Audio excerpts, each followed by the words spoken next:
सच में केदारनाथ मंदिर को आदि शंकराचार्य ने दोबारा खोजा था। क्या हिमालय की बर्फ में सदियों तक छिपा रहा था एक मंदिर? क्या सच में एक युवा सन्यासी ने पूरे भारत को पैदल घूमकर एक खोए हुए धाम को फिर से जीवित किया था? क्या केदारनाथ सिर्फ एक मंदिर है, या फिर हिंदू सभ्यता की आखिरी सांसों को बचाने वाली एक शक्ति? और सबसे बड़ा सवाल, अगर आदि शंकराचार्य ने केदारनाथ को दोबारा खोजा था, तो उससे पहले यह मंदिर कहां था? क्या लोग इसे भूल चुके थे, या फिर इसके पीछे कोई ऐसा रहस्य छिपा है जिसे इतिहास ने कभी पूरी तरह बताया ही नहीं? हिमालय की ऊंचाइयों में जहां सांस लेना भी कठिन हो जाता है, भगवान शिव का एक ऐसा धाम जिसे करोड़ों लोग आस्था का केंद्र मानते हैं। लेकिन इस मंदिर की कहानी सिर्फ भक्ति की कहानी नहीं है। ये कहानी है विनाश और पुनर्जन्म की, भूल जाने और फिर से याद किए जाने की, और एक ऐसे सन्यासी की जिसने सिर्फ 32 साल की उम्र में भारत की आध्यात्मिक दिशा बदल दी। उस सन्यासी का नाम था आदि शंकराचार्य। कहा जाता है कि उन्होंने ही केदारनाथ मंदिर को दोबारा खोजा था। लेकिन सवाल ये है, क्या ये बात सच है या सिर्फ एक धार्मिक मान्यता? आज की इस कहानी में हम इतिहास, पुराण, परंपराओं और उपलब्ध तथ्यों के आधार पर उस रहस्य को समझने की कोशिश करेंगे जिसने सदियों से लोगों को हैरान किया हुआ है। और यकीन मानिए, इस कहानी का हर अध्याय आपको अगले सवाल तक ले जाएगा, क्योंकि जितना आप केदारनाथ को समझने की कोशिश करेंगे, उतना ही ये धाम और रहस्यमयी लगता जाएगा। कहानी शुरू होती है महाभारत के बाद से। कहा जाता है कि महाभारत युद्ध खत्म होने के बाद पांडव अपने ही रिश्तेदारों की हत्या के पाप से परेशान थे। उन्हें लगा कि इतने विनाश के बाद उन्हें मोक्ष कभी नहीं मिलेगा। तब उन्हें सलाह दी गई कि वे भगवान शिव से क्षमा मांगे।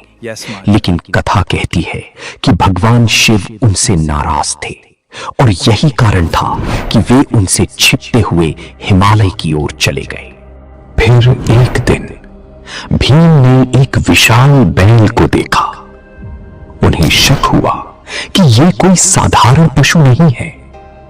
जब भीम ने उसे पकड़ने की कोशिश की, तो वो बैल धरती में समाने लगा। भीम ने उसका पिछला हिस्सा पकड़ लिया, और तभी भगवान शिव अपने वास्तविक रूप में प्रकट हुए। कहा जाता है कि बैल का जो हिस्सा केदारनाथ में प्रकट हुआ, वही आज शिवलिंग के रूप में पूजे जाते हैं, जबकि शरीर के अन्य हिस्से अलग अलग स्थानों पर प्रकट हुए, और इन्हीं 5 स्थानों को आज पंच केदार कहा जाता है। इतिहासकार इस कथा को धार्मिक परंपरा मानते हैं, लेकिन एक बात लगभग सभी मानते हैं कि केदारनाथ भारत के सबसे प्राचीन शिवधामों में से एक है। अब यहां से कहानी और दिलचस्प हो जाती है, क्योंकि प्रश्न ये उठता है कि अगर ये मंदिर इतना प्राचीन था, तो फिर दोबारा खोजे जाने की बात क्यों कही जाती है? असल में हिमालय के मंदिरों का इतिहास हमेशा आसान नहीं रहा। आज जिस रास्ते से लाखों लोग केदारनाथ पहुंच जाते हैं, वो पहले इतना सरल नहीं था। सदियों पहले ये पूरा इलाका अत्यंत कठिन, खतरनाक और लगभग वीरान माना जाता था। भारी बर्फबारी, भूस्खलन, जंगल और ऊंचाई, इन सब के कारण कई बार यात्राएं बंद हो जाती थीं। ऐसे में कई मंदिर धीरे धीरे सामान्य लोगों की पहुंच से दूर होते चले गए। कुछ इतिहासकार मानते हैं कि समय के साथ केदारनाथ की नियमित पूजा और यात्रा काफी कम हो गई थी। और फिर इतिहास में प्रवेश होता है एक ऐसे बालक का जिसने 8 साल की उम्र में संन्यास ले लिया था, आदि शंकराचार्य। उनका जन्म आज के कालड़ी में माना जाता है। बहुत छोटी उम्र से ही उनकी बुद्धि असाधारण बताई जाती है। उन्होंने वेद, उपनिषद और दर्शन का गहरा अध्ययन किया। लेकिन उस समय भारत की स्थिति भी बदल रही थी। कई क्षेत्रों में सनातन परंपराएं कमजोर पड़ रही थीं। विभिन्न मतों और विचारधाराओं के बीच संघर्ष बढ़ रहा था। ऐसे समय में आदि शंकराचार्य ने पूरे भारत की यात्रा शुरू की। कल्पना कीजिए, आज से लगभग 1200 साल पहले बिना आधुनिक साधनों के एक युवा सन्यासी हजारों किलोमीटर पैदल चल रहा है, पहाड़, जंगल, नदियां सब पार करते हुए, सिर्फ इसलिए कि वो भारत की आध्यात्मिक चेतना को फिर से एक सूत्र में बांध सके। उन्होंने देश के चारों दिशाओं में मठ स्थापित किए और इसी यात्रा के दौरान उनका संबंध जुड़ता है केदारनाथ से। लोक परंपराओं और कई धार्मिक ग्रंथों में यह माना जाता है कि आदि शंकराचार्य ने केदारनाथ मंदिर का पुनरुद्धार कराया। ध्यान दीजिए, अधिकतर जगह रीबिल्ड यानी पुनर्निर्माण नहीं, बल्कि रिवाइव यानी पुनर्जीवित करने की बात कही जाती है। यही अंतर बहुत महत्वपूर्ण है, क्योंकि ऐसा कोई ठोस ऐतिहासिक प्रमाण नहीं मिलता जो ये साबित करे कि मंदिर पूरी तरह गायब हो गया था और फिर अचानक खोजा गया। लेकिन ये जरूर माना जाता है कि आदि शंकराचार्य ने इस धाम को फिर से प्रमुख तीर्थ के रूप में स्थापित किया।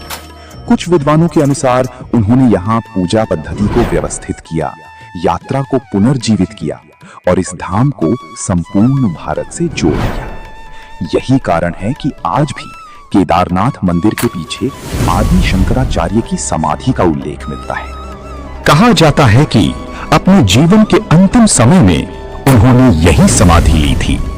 अब सवाल उठता है, अगर उन्होंने केदारनाथ को पुनर्जीवित किया तो आखिर उन्हें इसकी जरूरत क्यों पड़ी? इसके पीछे कई संभावनाएं बताई जाती हैं। पहली संभावना, भौगोलिक कठिनाई। हिमालय में मौसम इतना कठोर होता है कि कई बार वर्षों तक रास्ते बंद रहते थे। दूसरी संभावना, राजनीतिक और सामाजिक परिवर्तन। इतिहास में कई बार राज्य बदले, मार्ग टूटे और यात्राएं कम हो गईं। तीसरी संभावना, आध्यात्मिक केंद्रों का धीरे धीरे सीमित हो जाना। कई विद्वान मानते हैं कि आदि शंकराचार्य ने भारत के प्राचीन तीर्थों को एक व्यवस्थित तीर्थ परंपरा में जोड़ने का काम किया और केदारनाथ उस मिशन का महत्वपूर्ण हिस्सा था। लेकिन कहानी यहीं खत्म नहीं होती। असल रहस्य तो मंदिर की संरचना में छिपा है। सोचिए, करीब 11,000 फीट की ऊंचाई पर जहां तापमान कई बार शून्य से नीचे चला जाता है, वहां सदियों पुराना पत्थर का मंदिर आज भी मजबूती से खड़ा है। बिना आधुनिक मशीनों के इतने विशाल पत्थरों को वहां तक कैसे पहुंचाया गया होगा? किस तकनीक से यह निर्माण हुआ होगा? कई विशेषज्ञ मानते हैं कि मंदिर की वास्तुकला अत्यंत उन्नत थी। इसके पत्थर ऐसे जोड़े गए हैं कि वे अत्यधिक ठंड और दबाव को सह सकें। कुछ शोधों में यह भी कहा गया कि मंदिर का आधार विशेष प्रकार की तकनीक से बनाया गया था, जिससे वो हिमालयी परिस्थितियों में स्थिर रह सके। और फिर आया साल 2013, वो साल जिसने पूरी दुनिया को हिला दिया। उत्तराखंड में आई विनाशकारी बाढ़ ने पूरे केदारनाथ क्षेत्र को तबाह कर दिया। हजारों लोग मारे गए, इमारतें, रास्ते, बाजार सब बह गए। लेकिन जब तस्वीरें सामने आई तो पूरी दुनिया हैरान रह गई। मंदिर अब भी खड़ा था। हां, उसके आसपास सब खत्म हो चुका था, लेकिन मंदिर बच गया था। इसके बाद लोगों ने इसे चमत्कार कहा, जबकि वैज्ञानिकों ने इसके पीछे भूगोल और संरचना को कारण बताया। एक विशाल चट्टान मंदिर के पीछे आकर रुक गई थी, जिसने तेज बहाव को 2 हिस्सों में बांट दिया। आज उसे कई लोग दिव्य शिला कहते हैं। लेकिन चाहे कोई इसे विज्ञान कहे या आस्था, एक बात तय है, केदारनाथ की कहानी हर बार विनाश से लौट आती है और शायद यही कारण है कि आदि शंकराचार्य से जुड़ी कथा इतनी शक्तिशाली बन जाती है। क्योंकि जब लोग कहते हैं कि उन्होंने केदारनाथ को दोबारा खोजा, तो उसका मतलब सिर्फ एक मंदिर ढूंढना नहीं होता। उसका अर्थ होता है एक ऐसी आध्यात्मिक ज्योति को फिर से जगाना जो धीरे धीरे बुझ रही थी। और यही बात उन्हें इतिहास में अद्वितीय बनाती है। अब यहां एक और रोचक प्रश्न आता है, क्या सच में आदि शंकराचार्य के पहले केदारनाथ पूरी तरह भुला दिया गया था? इतिहास इसका सीधा उत्तर नहीं देता, क्योंकि हमारे पास उस समय के बहुत सीमित लिखित प्रमाण हैं। लेकिन धार्मिक परंपराएं लगातार ये संकेत देती हैं कि उन्होंने इस धाम को विशेष महत्व दिलाया। कुछ इतिहासकारों का मानना है कि उनके प्रयासों के बाद ही चार धाम यात्रा की अवधारणा को व्यापक पहचान मिली और यहीं से केदारनाथ सिर्फ स्थानीय तीर्थ नहीं रहा, बल्कि पूरे भारत की आस्था का केंद्र बन गया। अब सोचिए, एक युवा सन्यासी जो दक्षिण भारत से निकलता है और हिमालय के सबसे कठिन क्षेत्रों तक पहुंचता है। ये सिर्फ यात्रा नहीं थी, ये एक मिशन था। भारत को सांस्कृतिक और आध्यात्मिक रूप से जोड़ने का मिशन। और शायद इसी कारण आदि शंकराचार्य का नाम केदारनाथ से हमेशा के लिए जुड़ गया। लेकिन कहानी में एक और रहस्य है, उनकी मृत्यु का रहस्य। कई मान्यताओं के अनुसार उन्होंने केदारनाथ के पास ही समाधि ली, लेकिन कुछ परंपराएं उनकी अंतिम यात्रा को अलग स्थानों से जोड़ती हैं। यानी आज भी उनके जीवन के अंतिम क्षण पूरी तरह स्पष्ट नहीं है। इतिहास और आस्था यहां फिर एक दूसरे में घुल जाते हैं। और शायद यही कारण है कि आदि शंकराचार्य सिर्फ एक दार्शनिक नहीं, बल्कि एक रहस्य भी बन जाते हैं। अब जरा कल्पना कीजिए, करीब 1200 साल पहले हिमालय में बर्फ गिर रही है, ठंडी हवाएं चल रही हैं और एक युवा सन्यासी पत्थरों से बने उस मंदिर के सामने खड़ा है। शायद उस समय वहां बहुत कम लोग आते होंगे, शायद रास्ते टूटे हुए होंगे, लेकिन उस सन्यासी ने उस मंदिर में सिर्फ पत्थर नहीं देखे, उसने देखा भारत की आत्मा। और शायद इसी कारण उसने तय किया कि ये धाम फिर से जीवित होना चाहिए। आज करोड़ों लोग केदारनाथ जाते हैं, कुछ आस्था से, कुछ जिज्ञासा से और कुछ सिर्फ ये महसूस करने के लिए कि आखिर उस जगह में ऐसा क्या है जो लोगों को बार बार बुलाता है।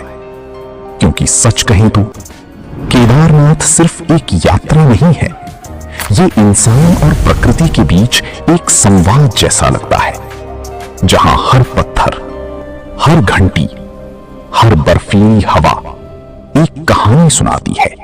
लेकिन इस कहानी का सबसे रहस्यमयी हिस्सा अभी बाकी है, क्योंकि कुछ लोग मानते हैं कि केदारनाथ का रहस्य सिर्फ अतीत से जुड़ा नहीं है, बल्कि भविष्य से भी जुड़ा है।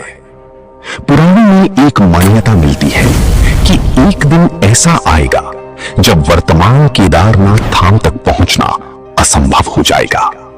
कहा जाता है कि जब नर और नारायण पर्वत आपस में मिलेंगे तो ये मार्ग बंद हो जाएगा और फिर भविष्य में भविष्य केदार का महत्व बढ़ेगा।